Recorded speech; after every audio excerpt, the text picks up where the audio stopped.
Friends and neighbors, welcome back to the Brownstone. Still no theme song. But that just means we'll get right into the lesson. And here is what we're talking about today. I've got a really cool rhythmic exercise that'll help you to understand the 16th note subdivision a little bit deeper. And also, it'll get you on the road to creating super cool bass lines immediately. So let's jump right in. Now, here's the thing. I've talked a lot about the 16th note subdivision and creating grooves.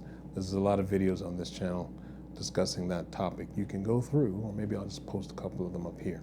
But today we're going to talk about something a little bit different, a little bit of a variation on the theme.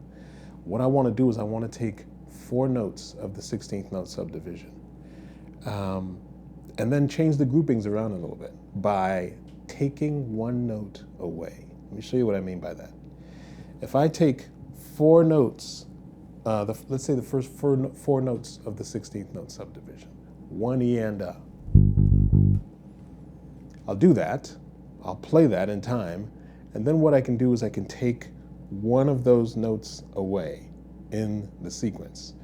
When I started this channel, I posted a video where I isolated each note of the 16th note subdivision, and we just focused on playing that one note.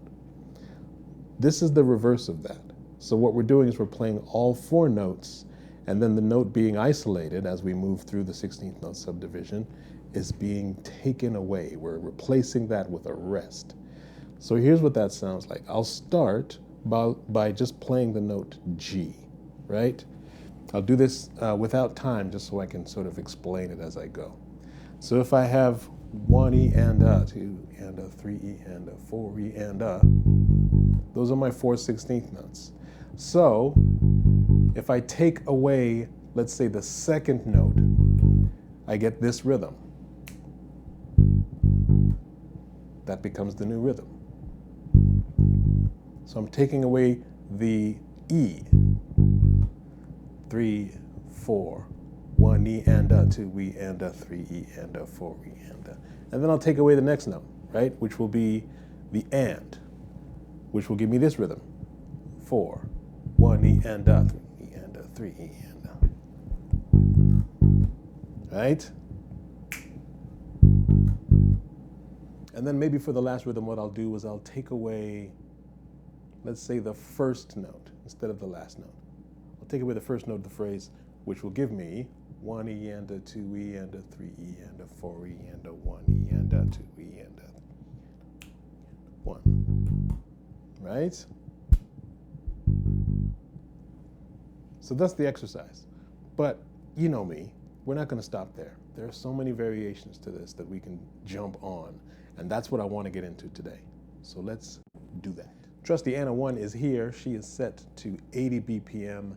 As usual, beats 1 and 3 are turned off.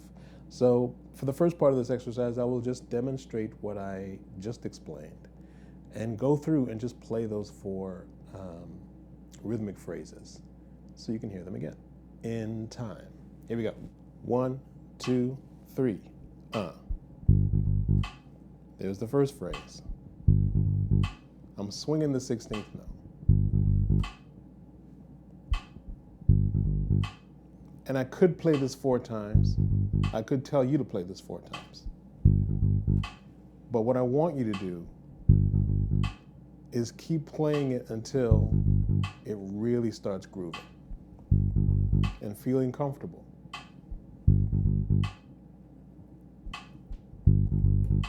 So I feel like I'm there now. So I can move on to the next phrase. So the next phrase is going to be those 4 16th notes without the E, the second note, which gives me this groove. 1, 2, 3, 4. Right? 1 E and A, no E there, right?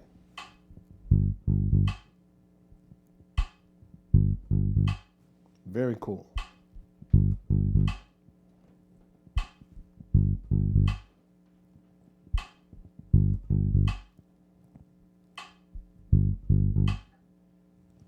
So once that's feeling comfortable, then I can move on to the next phrase. So I took the E away This time now I'm going to move ahead and take away the and. So then I have one E and A, which sounds like this. 1, 2, 3, 3, 4, 3, 4.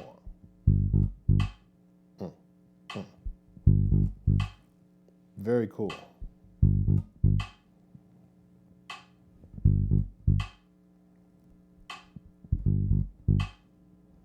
So for the last phrase, what I'll do is instead of taking away the last note and giving you 2, 3, 4, I'll take away the first note to make things sound a little more syncopated and also pose a bit more of a challenge, because now you have to start on that E of the bar, which gives you this. 1, 2, 3, 4. 1, 2, 3. So it's one E and A without the 1, which gives you this. Ooh, I like that. Come on now. That's so cool. I love it.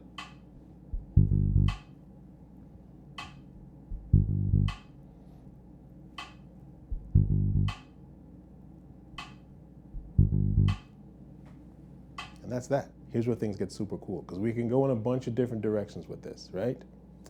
One thing we can do is change the notes around so that I'm not just playing on G. Let's say I take the notes of let's say I take the chord tones of G minor, right? G, B flat, D, and F. And those will be my 4 notes. So now I have 4 notes, and I also have 4 16th notes that I'm playing. So each one of those notes is going to correspond with a certain beat in the bar. So when I take a beat away from the bar, I'm taking a note away from my 4-note phrase. A new challenge. Huh? Check this out. So if I start it up again, and a 1, go ahead. 1, 2, 3, 4. So if I start it up again, I've got my 4 16th notes played on the chord tones of G minor. 1, 2, 3.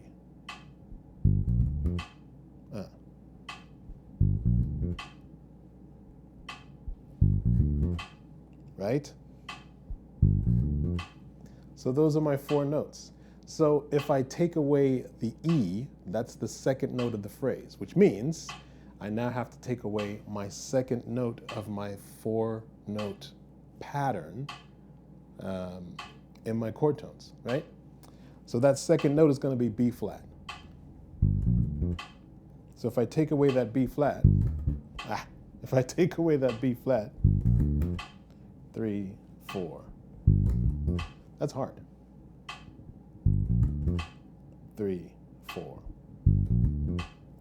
I get this. Come on now. You know what I'm saying?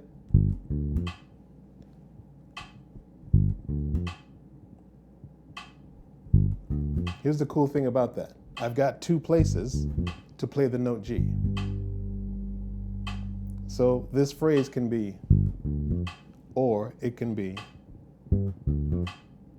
right? Very cool. I've also got 2 places to play the note F. So that could be, let me think about that. 3, 4. Woo!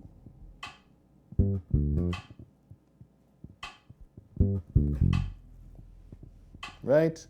So many variations that you can play. So then the next phrase of my sequence is going to take away the 3rd note of our pattern. That's going to be the and of our rhythmic pattern, and that's going to be the D, the 5th of our chord tone. So I've got my 4 chord tones, and I've got my 4 beats, 1 E and A. So I'm taking away the and, which means I'm taking away the 3rd note, the D in this case. Now, we think about that, figure out how that sounds, and then we take it to the bass.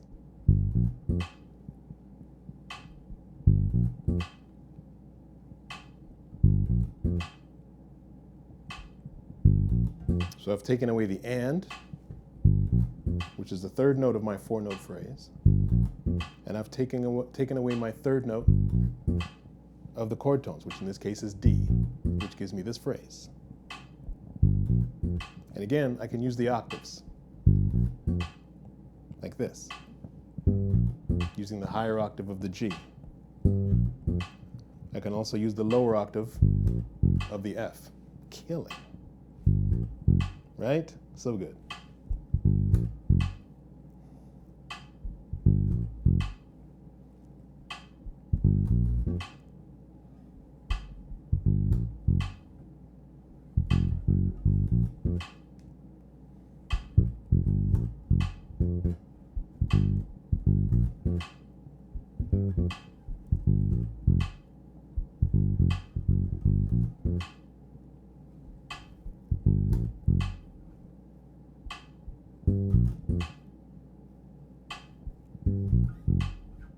There are many more levels to this exercise, and I think I'll talk about that in the next video.